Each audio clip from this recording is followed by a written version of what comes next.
Assalamualaikum warahmatullahi wabarakatuh. Mati YouTube channel Einan akkam jirtan bakka jirtanitti obboleeyyan kiyya. Nageenyi Rabbii isin bira haa jiraatu. Anillee kunoo akkasumatti gaafummoo Einan birattiin argama. Manni isiin itti argamtullee mana kiyya. Sababni isiin na bira dhufteefillee nasruu keenya baga Rabbiin gartee nagaan si baasee jechuudhaafi akkasumatti immoo gaafaanan asin turinillee isii yeroo baay'ee isii fi sabboontuun kaameraallee kaayyatanii jaboo viidiyoolee isinii maruu turanii warroottan akkasumas seenanii viidiyoolee isinii marin hedduu jira. Amma dheengaddarraa kaasee guyyaa mucaasan qabnee egaa nutillee Rabbiin gartee achi gannu baasirraa kaasee namoota baay'een nu birallee dhufu jira. Kana keessa immoo anilleen ol godhadhee kaameeraa dura taa'uun arrumaan tana jechuudha viidiyoo kennaa fi akkasumatti qillee wajjin akkasuma gola aartii Oromoo Aashaa irratti seenee guyyuma tokkichaa saniin viidiyoo keessatti gartee mul'adhe malee waa'ee kaameeraa gartee isin haa'ee fayyaati jallee isinitti himuu keessan jiru maaliif anillee miila kanaatti qishoon lukkubee ture miila sanillee egaa dawaa diddibataniif kanaa jira dawaa sanillee diddibadhee wayyaa'ee alhamdulillahi ala kulli haal fayyaan qabaa fayyatiin jira takkanaati gaa'ii uummaynaan haa galatoomtuu baliyyan kiyya isinillee gartee wallahi dhugatti nama cinaa dhaabbatu ilma namaa kanaa yaadu hedduu namni namaa yaadu durattumaa'u numa miidhama waa anaatu garuu namaa yaadaaf hin jenne obboleeyyan kiyya waan kana maaliif hin jee uummaynaan gaafa gartee roobni mana kiyya seenillee gaafa roobni mana kiyya kana seenillee akkasumatti hedduu as dhufuu turte ammallee eegaan gartee anas dhufe Aashaa wajjinillee hedduudha gartee walumaan bakka Mushteefaattillee deddeebi'uu turre akkasumatti sabboontuunilleen isiilleen warra naa wajjin gartee olii gad deddeemu jiru jechuudha. Kanaafuu obboleeyyan kiyyaanillee duraan miilaan na miidhamee ture maaliif miila kana keessa sadafiin qawweetillee na dhodhooyte dhiitichi isaaniillee miila kana hedduu na miidhee ture akkasiin ammoo qabbana lafa isaan dachiin sun gartee qabbana dachiisan irraan bula waan ta'e jecha gaa miilli kun xiqqisuu naa tuutee na dhukkube kanallee dawaa dibatantu jira dawaallee dibadhee arra alhamdulillah fayyaan qabaammaa takka waatuna dhukkuba jee wanni dubbadhuu hin jirtu obboleeyyan kiyya maaliif wanti xiqqishoo gartee sababan taane sababsachuun bu'aan qabu waan akkanaatiin akkasina dhukkuba jechuulleen hiikaan qabu alhamdulillah ol ka'ee deemnaan qaama kiyyarraa wanni na irratti hin jiru wanni qaama kiyyarraa na irratti hin jiru ijji nan bayne alhamdulillah rabbiin gaa du'aa teessan qeebaleetuma warri gartee salaatullee salaattanii rakkattanii anaaf jecha boochanii akkasitti du'aa gootan du'auma teessan san rabbiin qeebaleeti bakka hamtuu sanii rabbi ganna baasee bakki isaan nageessan sanillee lafa magaalaa tanan taane lafa gartee namnillee deemeen arguun taane anniin argamaa hojii iyyaanne eegaan gartee bultii muraasa ture booda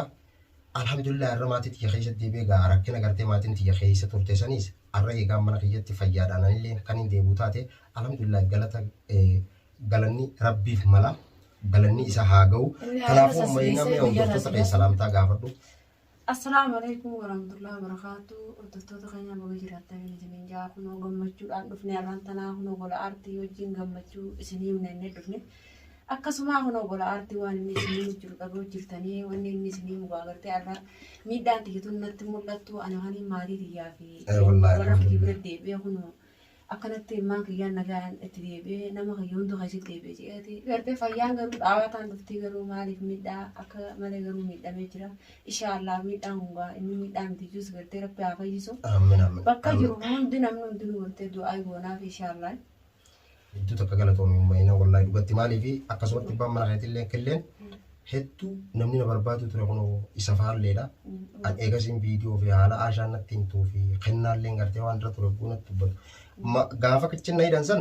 anaaf qilleellee bokkatti itti nu baasanii maarree jarri halkan hogguu xiqqishoo gartee achi deeme jimaadha qamaanii barwaa sakaraana malee hin jettu nu xiqqishoo dubbatu barraan barwaa ulee miti ammoo an kennaa gartee akkasitti halkanillee dhufanii osoo kaameraan duraan marin bar jawwaala kiyya kana keessa viidiyoolee hedduu jirata isaan miidhaa gartee nurra raawwatan ammoo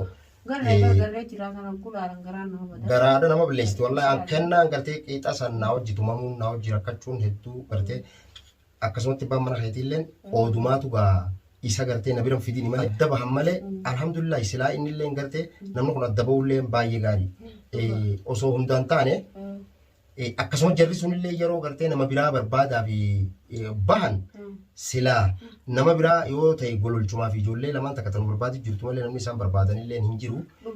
Sila isaan urraachiin deemanii baay'insi jiru. Alhamdulillah rabbiin garuu. Baga rabbi si baase boo. Alhamdulillah. Hamtuu takkaa nama gaadeen beektu rabbi si baase baga irra se'aan se'u. Wallahi alhamdulillah. Rabbiin gaa isaas miidhaa ture gaarra fidee rabbiin gaa harka kan jiraachis jira. Ati akka isaatti miidhutti jiru. Wallahi galanii rabbi baatu. Nyaachiftee obaasu jirta. Assalaamu alaikum warahmatullahi wabarakatuh. Daawwattoota umma'eenaan jirra jirtu isiniin jechaaf. Takkanaati gaa alhamdulillah rabbil aalamiin shukrii galanni isaan badanii arraqna waliinuu jirra.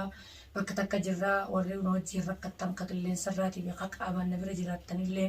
kun har'a gammachuu bakka takka tatteenyee walaana soo wajjin mana isaatitti umma'eenaan eega mana seeta irraa baatee isii fi sabboontuu wallootillee eega mana isaaniitti irraa baatee na bira jiran takkaa na bira manatti illee hin deebine.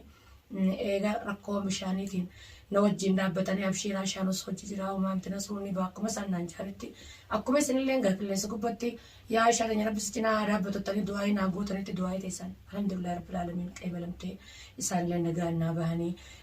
nasrullee fayyaadhaan naa bahee qilleelleen akkasuma nagaa qabaa miila isaatii fi tumicha gaa roorroo obboleessi isaa wajjin kaayintichi irra geesse sanunda gaa keessa dabraniiti bu'aa bu'ii meeqa waliin dabranii rakkoo meeqa waliin hammallatanii waluu baasanii achi keessaa nagaa wal fidanii arragaa taraan deengaddata nasruuti arragaa kadeerii hidhaa na bira jira awwaa akka kadeerii na godhesan nasruu godhesa waa hin godhu nyaateetuma dhugee firaasha rarrabee lafti qabbannaa bixxaanee affatee ciisu jira nagaa namni obboleessa hamas wajjumaan dhalataa takkallee garaan saara buqqeete buburreedha jaanii obboleessuma isaa kanaaf jecha waa hundallee dhabnee kannaa naa galatoomuu rakkoo hunda nuti seenee na wajjin hafee akka nasruu manarraa bihetti guyyaa nasruun qabaminillee akkaan isa haasatti akka manarraa bihetti manatti hin deebine arkumsa nasruutiin mana waliin deebi'anii alhamdulillah rabbil aalamiin galanni harabbiitii rabbi nu cinaa haa dhaabbatu isinillee galatooma artuftoota kiyya umma'inaanillee haa galatoomtu sabboontu wallootillee guutuun keessan ilmaan oromoo kaniin maqaa isaanii lakkaawee hin finne maqaan isaanii kumaatamaan jiru isin hundinuu galanni keessan alaamata matatti isin haa ga'u isiniin jaa galata silaa awwaafirraa baasuu hin danda'u rabbiin irraa baase malee takkanaatee daawwattoota keenya wallaahi wabillaahi hangi isin wanni isin naa gootan hin goomtuu ga'an tokkoffaa maaliif wallaahi isin warra qilleensa irraa yaadaan na bira dhaabbatu malee ka qaamaan na bira jiru kan nasruu jala bahee ijoolleen dhiiraa meeqaan tam ijoolleen irraan tana barbaada nasruudhaa kan naafaadhaa wajjin deemtee barbaadde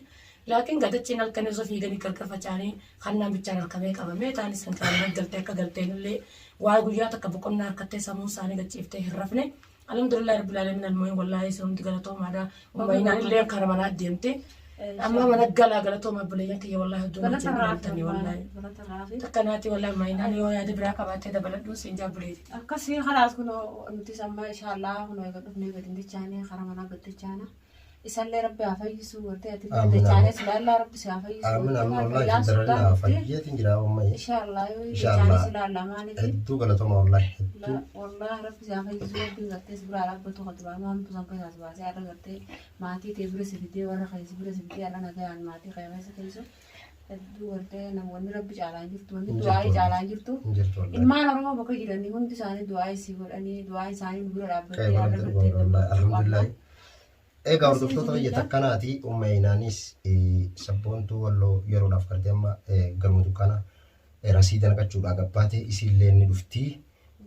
yeroo isiin dhufte isii wajjinillee akkasumatti hordoftoota uummaynaanis hordoftoota sabboontuu wallootiis hunda keessanuu akkasumatti gartee akka isin nagartanii gammaddanii viidiyoo wajjumaaniin maraa isaanillee deemuuf deemanii viidiyoo kanallee almaatu taa'aa hordoftoota keessaniifillee waan isin amma dura rakkoo achirratti dabarsuu fi turtan haa arkaniif wayyaa okiyya jee gartee isaanillee teessee viidiyoo wajji maree sabboontuun ammoo rasiidaan naqaddatteetu gabbaatee ni dhufti yeroo isin dhufte immoo inshaallah isii wajjinillee viidiyoo isiniif maraa gaa hagasitti isaaniifillee isinillee du'aayii godhaa hordoftoota kiyya hedduu takkaan isaan galatoonfadhaa isaan qofa osoo hin ta'in immoo isin warra galtee halkanii guyyaa yaaddee dhiiroo nasruun ni du'amoo ni bahamoo yaa rabbi baasi jettanii osoo abdiin muriin gartee du'aayii godhuu turtan obboleeyyan kiyya gaa du'aayiin gartee isin rabbii keessanii boochan qeebalamtee akkasumatti immoo anilleen rabbi taqeebalamtu naa taasisu du'aayiin isin godha obboleeyyan kiyya warra rakkate rakkoo rabbi haa baasuu warra jiru umrii rabbi nu haa dheereessu warra du'e rabbi namtaa haa godhuu fi warra walii galu kagartee wal jala rabbi nu haa taasisu Oromoo kutaa kudha takkaati. Mataa alamaa kana rabbiin nu haa godhu obboleeyyan kiyya warri biyyarraa bahe immoo ka biyya ambaa jiru waan yaaddaniif waan biyyaa baataniif milkiidhaan biyya teessanitti miidhaa takka malee rabbi isin haa deebisuun isin jaa hanga gaafiitootti aantu wal agarrutti. Assalaamu alaikum warahmatullaahi wabarakaatuh.